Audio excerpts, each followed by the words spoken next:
Democratic leader. Mr. President.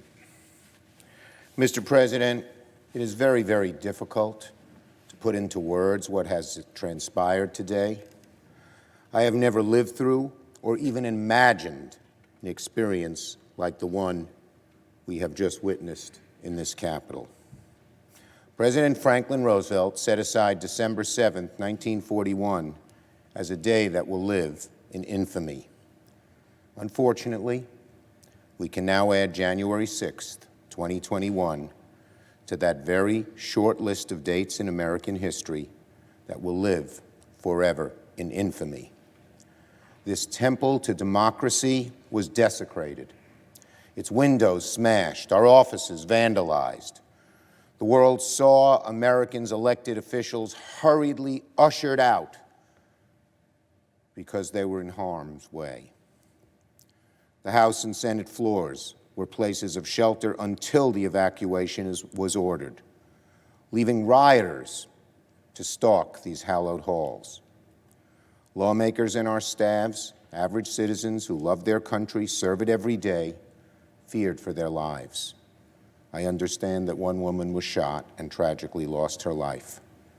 We mourn her and feel for her friends and family. These images were projected to the world. Foreign embassies cabled home their home capitals to report the harrowing scenes at the very heart of our democracy. This will be a stain on our country, not so easily washed away. The final, terrible, indelible legacy of the 45th President of the United States, undoubtedly our worst. I want to be very clear. Those who perform these reprehensible acts cannot be called protesters. No, these were rioters and insurrectionists, goons and thugs, domestic terrorists. They do not represent America. They were a few thousand violent extremists who tried to take over the Capitol building and attack our democracy. They must and should be prosecuted to the full extent of the law, hopefully by this administration, if not, certainly by the next. They should be provided no leniency.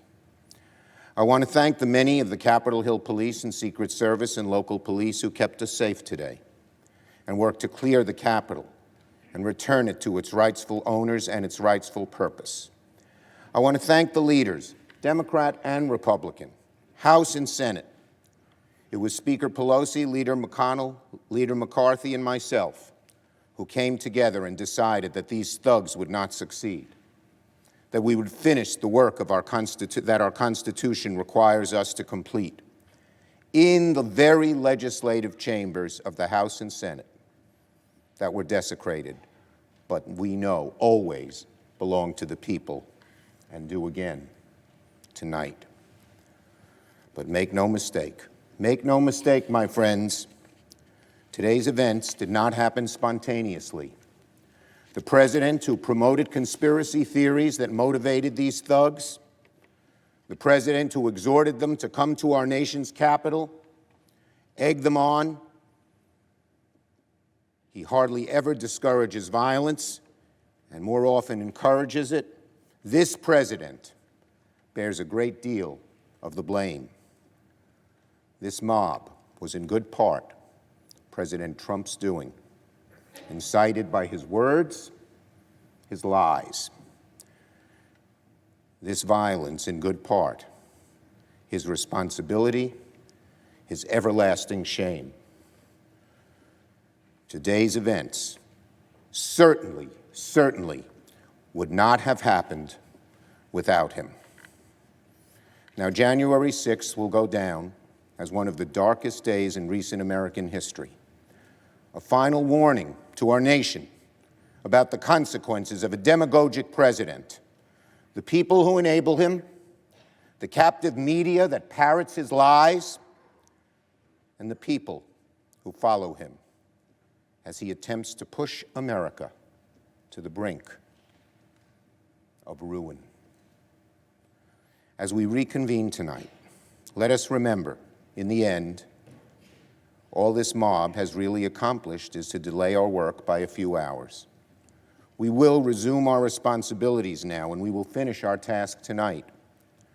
The House and Senate chambers will be restored good as new and ready for legislating in short order.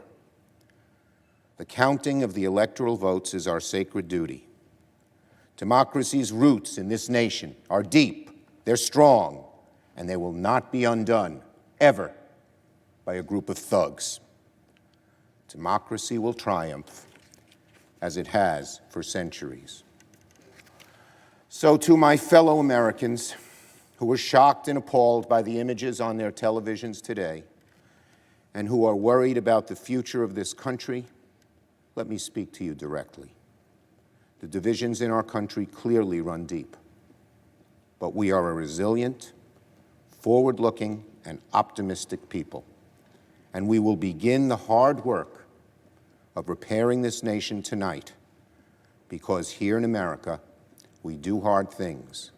In America, we always overcome our challenges. I yield the floor. Mr. President.